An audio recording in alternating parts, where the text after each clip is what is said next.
బాబు, ఏ తల్లి బిడ్డ కాళ్ళు పట్టుకోదు. అలాంటి దుస్థితి ఏ తల్లికి రాకూడదు. కానీ ఇవి కాలనుకొని నేను చెప్పేది విను.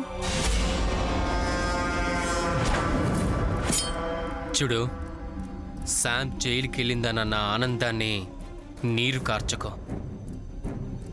జరగబోతున్న నీ కొడుకు పెళ్లిని, ఆ సంబరాన్ని కళ్ళారా చూసి తరించు, దీవించు.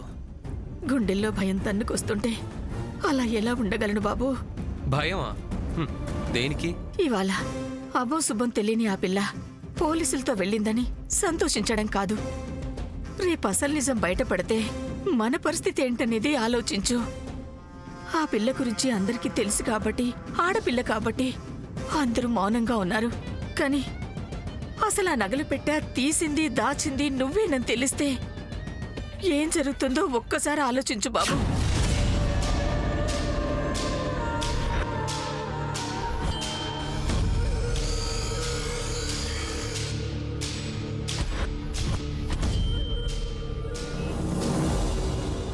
ఇక ఆలోచించడాలు, ఊహించడాలు ఉండవు.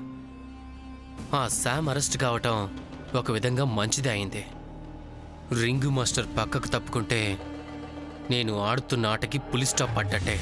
అది కాదు బాబు, ఒకవేళ ఆ పిల్ల నోరు తెరిచి నీ గురించి నిజం బయట పెట్టిందే అనుకో. ఏమీ కాదు. ఆ శామ్ మాటలకిప్పుడు ఇంటా బయట అస్సలు వాల్యూ ఉండదు. తన మాటలు ఎవ్వరూ నమ్మరు. నాకు తెలిసి ఈ ఇంట్లో ప్రస్తుతం శామ్ మీద ఇంకా ప్రేమ, అభిమానం ఉందంటే అది ఒక్క సూర్యకే. ఆ సూర్యని నా మాటల మంత్రంతో నా వైపు తిప్పుకోవడం పెద్ద విషయమేం కాదు. అది కాదు బాబు. ఇంకేమీ మాట్లాడకు. కూరలు పీకిన పాము ఇంకేమీ చేయలేదు. Now, I am the king. I am the hero.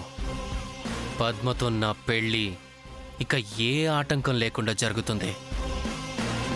కొడుకు మీద కడుపు మంటగా ఉంటే చల్లగా మజ్జిగ తాగి పడుకో.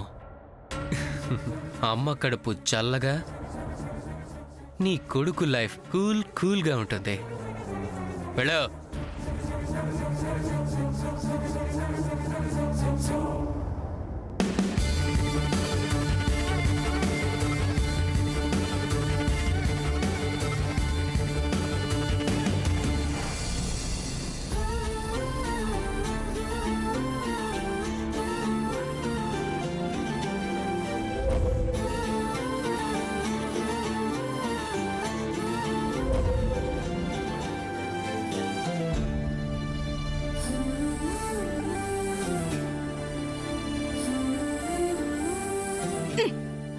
తెల్లవారితే నిన్ను పెళ్లి కూతురుని చేయాలి. భోంచేసి తొందరగా పడుకోవచ్చుగా. పెళ్లి కళ ఉట్టిపడాల్సిన ఇంట్లో ఏదో పెద్ద విషాదం జరిగినట్టు ఏంటిది? మన అదృష్టం బాగుండి ఇంట్లో ఇంత జరిగినా అల్లుడు గారు మీ అమ్మాయిని పెళ్లి చేసుకోవాలని ఒక్క మాట కూడా అనకుండా మంచి మనసుతో మౌనంగా ఉన్నారు.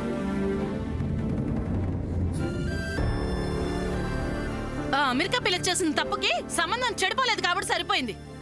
దానికి సంతోషించాల్సింది పోయి ఏంటిది? అక్క, శాంతి తప్పు అన్నట్టు మాట్లాడద్దు. తప్పు కాకపోతే పోలీసులు ఎందుకు తీసుకెళ్ళట్టు? శామ్ తలుచుకుంటే ఈ నగల కన్నా 1000 రెట్లు ఎక్కువ నగలు కొనుక్కోగలదు. తనకు ఆ స్తోమత, స్థితి ఉన్నాయి అమెరికాలో. సమర్థించుకోవడం కాదు చెల్లి. ఆ నగలు తను దొంగతనం చెయ్యాలనుకుంది కాబట్టి అందరి ముందు తలదించుకుంది. నేనే తప్పు చేయలేదని ఒక్క మాట గట్టిగా మాట్లాడిందా? పోలీసులతో తల వంచుకొని వెళ్ళిపోయింది. చూడక్క, తనకు ఆ ఉద్దేశం రాబోదు. అది తెలుసుకోవాల్సింది నువ్వు. ఇది అసలు తన ఉద్దేశమో లేకపోతే ఆ నగలు నా కూతురుకి దక్కకూడదని వెనకుండి ఎవరైనా నడిపిన గ్రంథమో ఎవరికి తెలుసు?